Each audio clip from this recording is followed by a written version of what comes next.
So Mike is searching for BT's best of Thai restaurant in the city. But putting the food aside this morning, Michael, you're our gadget guy, and you're talking about some cool new video games.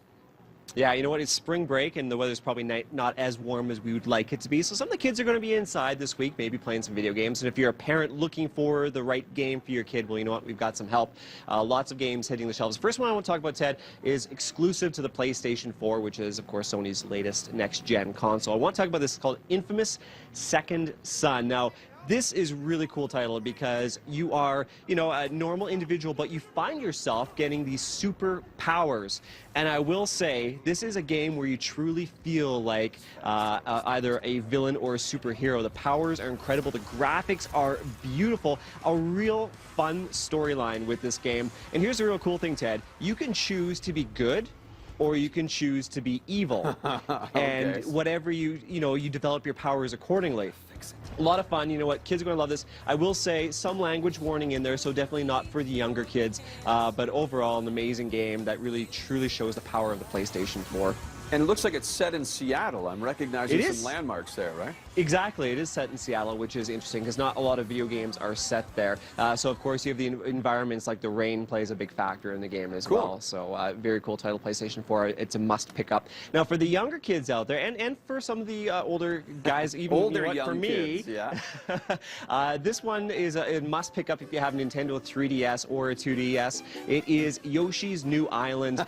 Now, this is interesting. You play as Yoshi, or numerous Yoshis, and you have Baby Mario on your back, and you're actually searching for Baby Luigi.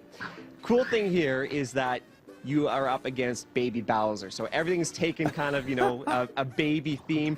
But look at the graphics, beautiful. It's almost like it's colored, hand-drawn with crayon. A lot of fun, and as you take Baby Mario from one level to the next, you toss Mario to the next Yoshi, and you keep continuing. Each Yoshi has different powers. Some that can transform into jackhammers and things like that. It's fun, and you know what? It's not too difficult, but for those youngsters who are having problems, the nice thing is Nintendo does something really cool here. They give you power-ups to help you get through the level, so sometimes the enemies won't hurt you. So well done, Nintendo. Nintendo titles are always top-notch, and this is no different. All right, and the next one you want to talk about is called Titanfall.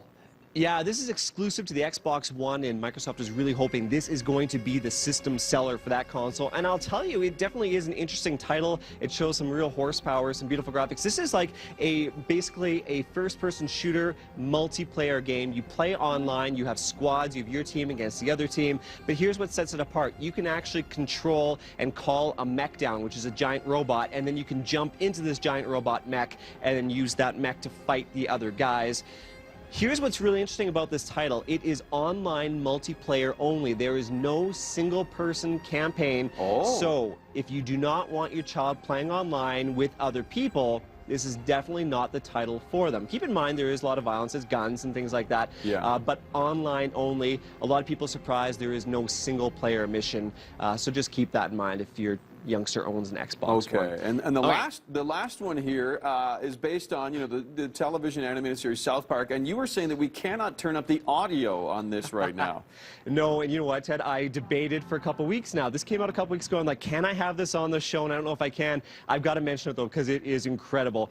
The game is, there's been a lot of South Park games in the past. This is the first one actually written by Trey Parker and Matt Stone, so it looks like an episode of South Park. It is brilliantly done. Here's a unique twist. It's a role-playing game. Oh, no way. So the kids are playing Dungeons and Dragons, and they're actually dressed up in cosplay. So you take one of the teams, either Cartman's or Kyle's, and you kind of go through the game like that. But it is hands down the funniest game I've ever played. Hands down. I laughed out loud so many times. However, parents are going to have a little bit of a problem with this game because of the language. I would say probably every sentence has an F-bomb in it and some jokes that are not kid-friendly. So keep that in mind. Even if you're an adult playing this game, do not play this with a child within listening distance. Yeah, no kidding. At all. But I will say, funniest game I've ever played in my life. It is raunchy and full of language. There you go. It is. All right, good stuff. Thanks, Mike. If people want to kind of follow up more on this, you're going to be blogging about this, right? You bet. All right, good stuff. Thanks, Mike. Breakfasttelevision.ca. Look up